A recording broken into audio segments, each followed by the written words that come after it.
نحمدہ و نصلی علی رسولہ الکریم اما بعد اعوذ باللہ من الشیطان الرجیم بسم اللہ الرحمن الرحیم اللہم صلی علی محمد و علی محمد کما صلیت علی ابراہیم و علی آل ابراہیم انک حمید مجید اللہم بارک علی محمد و علی محمد کما بارکت علی ابراہیم و علی آل ابراہیم انک حمید مجید۔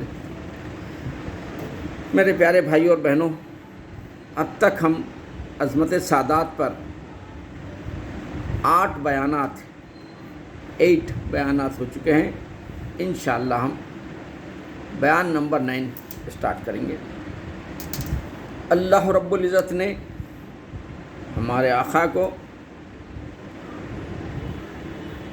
کلام مجید میں، قرآن میں یہ فرمایا ہے کہ رحمت للعالمین، یعنی ہمارے آقا کا اتنا بڑا درجہ ہے کہ ہم اس کو پوری طریقے سے سمجھ ہی نہیں سکتے۔ وہ قرآن میں یہ فرما رہا ہے اللہ تعالیٰ، وما ارسلناک الا رحمت للعالمین، ہم نے، ہمارے آقا کو کہہ رہے ہیں اللہ تعالیٰ، ہم نے آپ کو تمام رحمت للعالمین، تمام رحمت عالموں کے لیے رحمت بنا کر بھیجا ہے۔ عالم کتنے ہیں؟ انسانوں کا عالم، جنات کا عالم، پہاڑوں کا عالم، مچھلیوں کا عالم، جانوروں کا عالم، کتنے عالم ہے وہ تو ہم پہچان نہیں سکتے۔ بہت عالم ہے جو تھوڑے بہت جانتے ہیں۔ تو ہمارے آقا کو تمام عالمین کے واسطے رحمت بنا کر بھیجے ہیں اللہ تعالیٰ۔ یہ معمولی اعزاز نہیں ہے۔ جو اعزاز اللہ تعالیٰ دیتے ہیں اس کو ہمیں تسلیم کرنا پڑے گا، تو ہی اللہ کی قدرت کو ماننے کے برابر ہے۔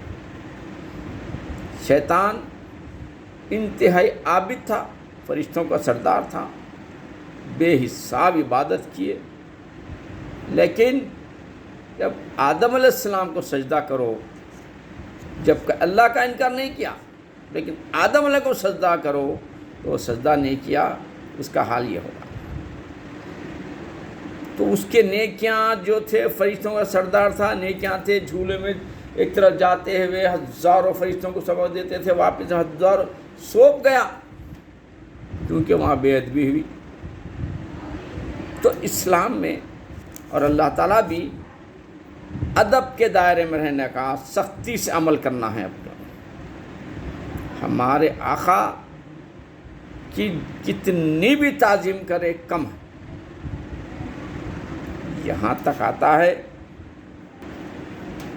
کہ ہمارے آقا سید الانبیاء ہیں، امام الانبیاء ہیں۔ سوچو آپ ذرا، اماموں کے بھی انبیاء ہیں، انبیاء کے امام، جتنے انبیاء سب کے امام ہیں، سید الانبیاء، یہ اللہ کی دین ہے۔ تو سادات آپ کے نسل سے جو ہوتے ہیں وہ ہوتے ہیں سادات، ان کی بھی ہم کو عزت کرنا ہے، فل عزت کرنا ہے۔ جیسا شیطان بولانا آدم کو سجدہ نہیں کرتا ہوں، اگر عظمت سادات کی بھی اگر عزت نہیں کریں گے حال وہی ہوتا۔ اللہ کو مانتا شیطان، ہم بھی اللہ کو مانتے، وہ برابر ہے اپنی جگہ، لیکن اللہ کا جو حکم ہے، اللہ نے جس کو جو درجہ دیا ہے اس کو ہم کو ماننا ضروری ہے۔ یہی خدا کو ماننے کے برابر ہے، یہی خدا کی طاقت کو تسلیم کرنا، خدا کو خوش کرنے کا ذریعہ یہی ہے۔ اس لیے اسلام میں کا حدیث بھی ہے، شاید جو بڑوں کی عزت نہ کرے وہ ہم میں سے نہیں۔ دیکھیے اللہ تعالیٰ فرما رہے ہیں، ہمارے آقا فرما رہے ہیں، حدیث ہے، حدیث میں آیا ہے، جو بڑوں کی عزت نہ کرے وہ ہم میں سے نہیں۔ اب ان کتنے نیک ہوں گے، کیا ہوں گے، وہ بازو رکھو آپ، بڑوں کی عزت کرنا ضروری ہے۔ اسلام تو اسی کا نام ہے اسلام اصل۔ اسلام یہ ہے کہ جو بڑوں کی عزت کرے وہ ہم میں سے نہیں، وہ تو ختم، تمہارے نیکیاں گئے، قرآن پڑھے، نماز پڑھے، سوپ گیا۔ تو بڑوں کی عزت کرنا ضروری ہے۔ اس طریقے سے میرے بھائیوں، سادات کی عزت کرنا بھی بہت بڑی ضروری ہے، تبھی ہمارا ایمان پر خاتمہ ہوگا، حشر کے میدان میں کامیابی ہوگی، اللہ بھی خوش ہوگا۔ جتنی عزت کریں گے سادات کی، اتنا اللہ کو خوش ہوگا، اور اللہ کو خوش کرنا اگر ہے تو سعادت کی قدر کرو۔ یہاں کتاب میں آتا ہے سعادت کرام کے آداب میں سے یہ ہے کہ ہم ان سے عمدہ بستر، اعلیٰ مرتبہ اور بہتر طریقے پر نہ بیٹھیں۔ سعادت کے سامنے کچھ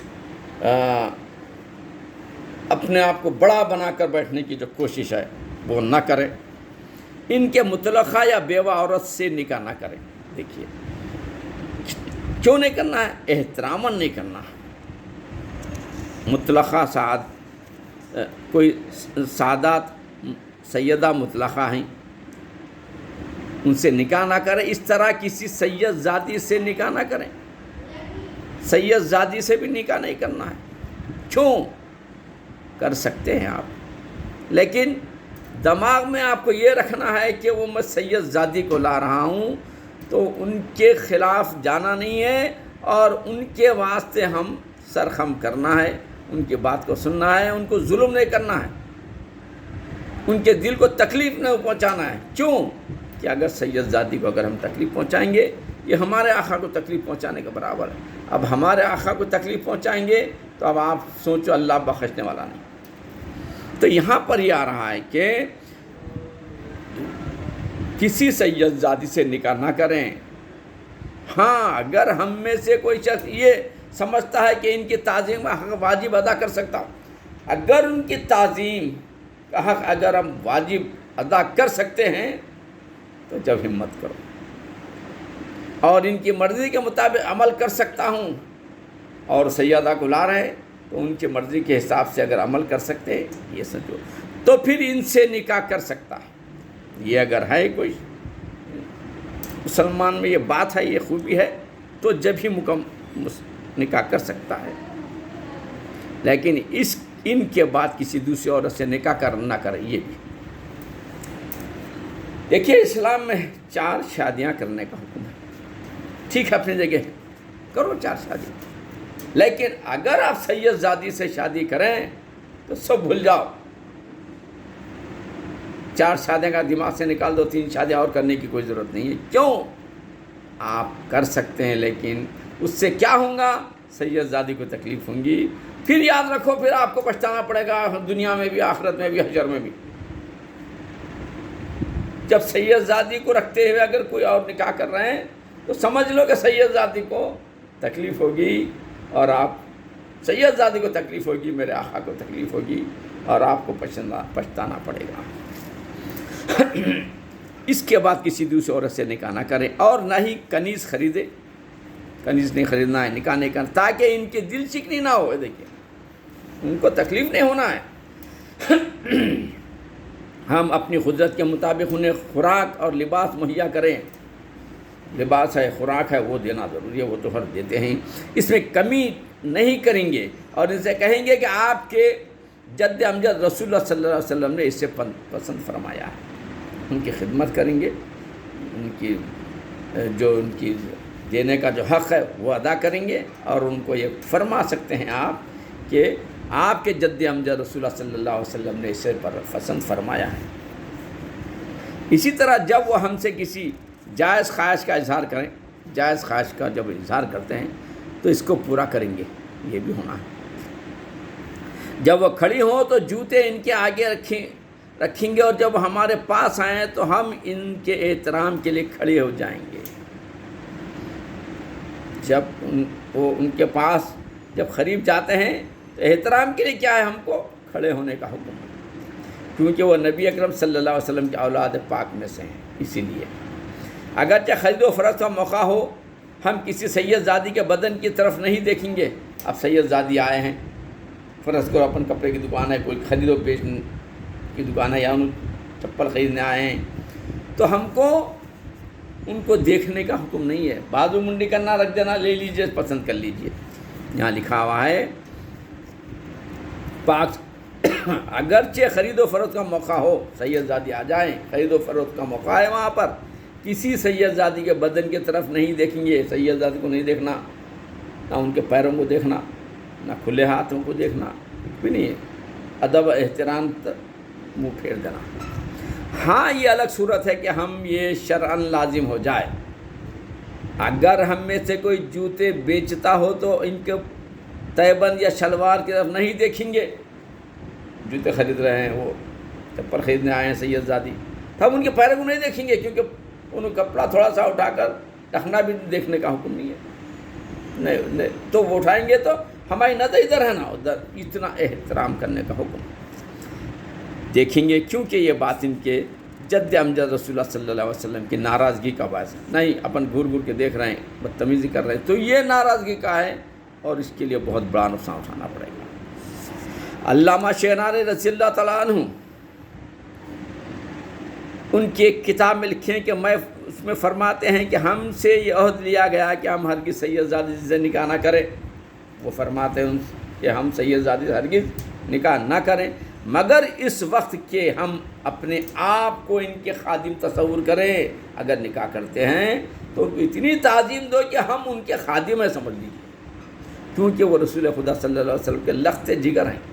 ایسے ایسے واقعات ہیں سیدوں کے، ایسے ایسے واقعات بھی آئیں گے. اس کے اندر پھر بیانات میں کمپلیٹ کروں گا کہ جو سیدوں سے منہ پھیرتے ہیں آقا قیامت کے ان سے منہ پھیریں گے.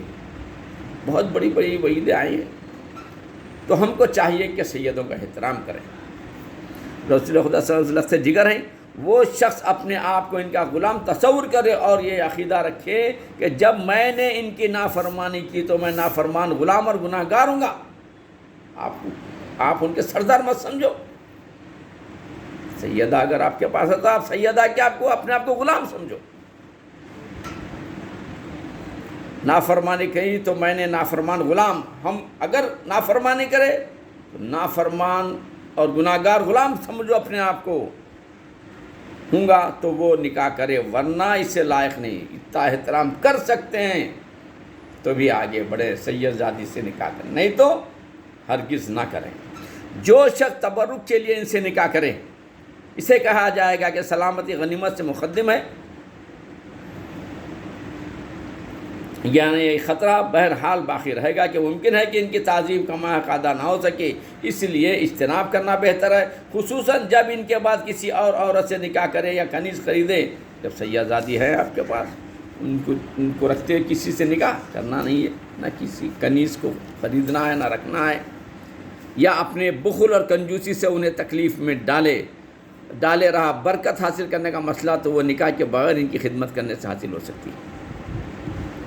خلاصہ کلام یہ ہے کہ سیدہ کے حق کی ادائیگی اور ان کی صحیح تعظیم وہی کر سکتا ہے جس کا نفس مر چکا ہو، یعنی اپنے آپ کو میں وہ ختم ہو گیا اس کے پاس. اس کے ذہن میں یہ نہ کہ میں ان سے جو بولیں گے وہ عمل کروں گا، جو جائز بولیں گے وہ عمل کروں گا اور تعظیم کروں گا، بے ادبی نہیں کروں گا. یہ ہونا ہے جس کا نفس مر چکا ہو، دنیا سے بے رغبتی کے مقام پر فائز ہو اور اس کا دل نور ایمان سے اس طرح منور ہو کہ اس کے نزدیک دنیا نہیں بلکہ دل کے اندر اس کا کیا نور منور ہونا چاہیے. نور منور ہو کہ اس کے نزدیک حضور پاک صلی اللہ علیہ وسلم کی اولاد اپنے اہل اولاد اور مال سے زیادہ محبوب عزیز تر ہو، کیونکہ جو چیز سادات کرام کو تکلیف دے گی وہ رسول اکرم صلی اللہ علیہ وسلم کو اذیت کا باعث ہوگی. سیدی اعلیٰ خاص اس شخص کے منع کرتے تھے جو سیدہ کی طرف سے اس حالت میں دیکھتا کہ انہوں نے جوتا یا تہبند یا نقاب پہنا ہوا ہو، اور دیکھنے والے کو فرماتے کہ اگر تمہارے سامنے کوئی شخص تمہاری بیٹی کے تہبند کی طرف دیکھے تو انہیں تشویش ہوگی یا نہیں. اسی طرح رسول اللہ صلی اللہ علیہ وسلم کو بھی تشویش ہوگی. تو اس لیے میرے بھائیوں، سیدوں سے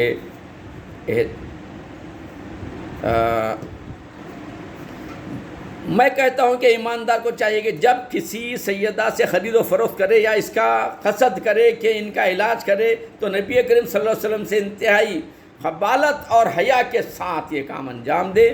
بالخصوص جوتے بیچنے والے کو بہت ہی احتیاط کرنا چاہیے. وآخر دعوانا والحمد للہ رب العالمین. اللہم صلی علی محمد وعلی آل محمد کما صلیت علی ابراہیم وعلی آل ابراہیم انک حمید مجید. اللہم بارک علی محمد وعلی آل محمد کما بارکت علی ابراہیم وعلی آل ابراہیم انک حمید مجید.